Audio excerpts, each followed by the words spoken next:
Don't look at me. Don't you look at me. Oh, Dad, Mommy. So we both watched Blue Velvet this week. Yes.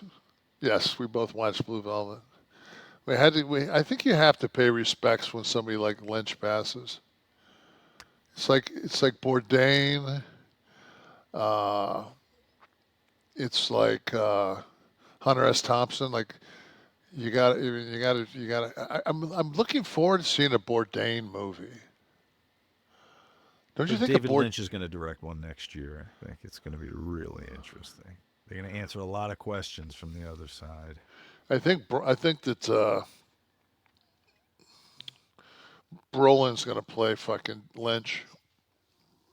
I vowed I'd go back and read Bourdain's book after he passed. Well, it was a Kitchen Confidential, I guess it's Yeah. called right there. Um, and I have yet to do that. But what I was gonna say is these guys that or ladies, anyone that is considered like fringe or out there, or there's kind of a legitimacy that that happens when people kind of have to admit to their talent.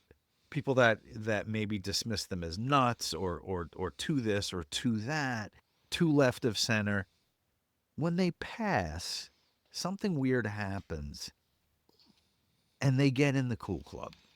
And like HBO Max has a Lynch section now on their front menu, and I mean, Right. Amazon may also, but whereas a year ago you wouldn't have seen that. But just like we were talking about, I didn't turn and say a year ago, "Hey, we haven't watched a David Lynch movie in a while." I Right. did rewatch Twin Peaks a couple of years ago with my oldest daughter because she'd never seen it. My wife and I were fans from a long time ago, and we were like, I think Mia would dig this.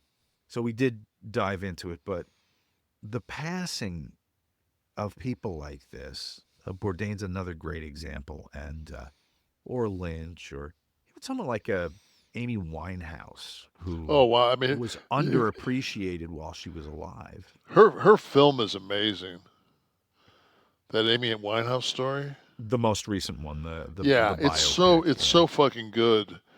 And like one of my, if I had to really pick somebody to and be, if I had to pick one album and be on an island Your and have Desert that as Island my, album would be yes, Amy Winehouse. no, it would Oh, be Lauryn Hill. Her fucking the what was it, the Miseducation? It was her yeah, first. yeah, yeah. It was her. Miseducation of Lauryn. Oh, you know you better watch out. Something, something.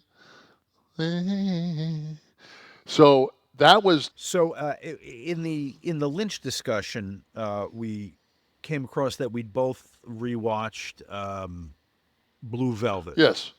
this week, and your take was I just said it didn't age well. '86 was Blue Velvet, but it was but here's the thing. It's hard for me. I confess this to you in the pre-show. I want to make the argument. I want to sit here and defend it uh, stoically, but I did fall asleep last night uh, into it. So maybe that's the ultimate commentary.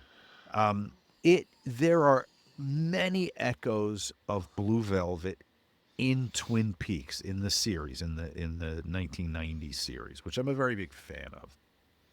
So I appreciate it from that standpoint. And though it aged, though maybe you're saying it didn't age as well, it had that kind of timeless time period to it. I don't even like I don't even affix it to a certain time period because it feels like because the way the Laura Dern character was and how she was dressed, it could have Yeah, been but don't 60s, and the acting is so over the top. it is over the top, but I think stylistically that's Oh, what it I was mean, supposed to be. Hopper's fucking like mood shifts and fucking it's I don't know. It's like If that's Hopper, maybe. no, I actually fucking used to fucking wouldn't say we're friends, but we definitely broke bread several times out in Venice. With Um, Dennis Hopper? yeah, fuck yeah. Oh, that's He'd always eat at the fucking firehouse. He'd sit out in that little back fucking courtyard that was open with the tree. oh wow. Yeah, he was a fucking he was cool. He watched our fucking he liked their business. Really? Yeah, I never he heard that. watched he knew his grappling. Excellent.